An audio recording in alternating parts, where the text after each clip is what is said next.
صباحكم خير وبركة. النهاردة نفحة استثنائية، هقول لكم ليه استثنائية وليه يوم الحد. خلونا الأول كده نقابل أولهم محسن وأقول لكم إنه شتمني وأنا قلت له ربنا يسامحك محسن.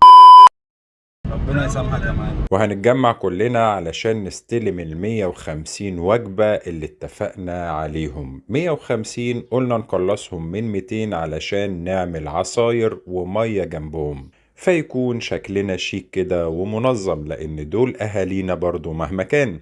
الوجبات فراخ كلها صدور وورك علشان الاختيار طبعا.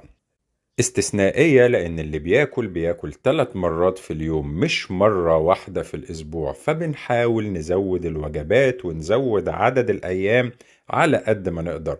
أما يوم الحد لأن الوجبة دي لأهالينا اللي جايين من الصعيد والأقاليم عند المستشفيات، فبعيد عن نطاق شغلنا، وإحنا بنشتغل بجهد مادي وبدني على قد ما ربنا بيقدر الجميع. وبالمناسبة دي أشكركم كلكم لأنكم أنتوا اللي اقترحتوا الوجبات دي عند المستشفيات وأنتوا اللي ساهمتوا فيها.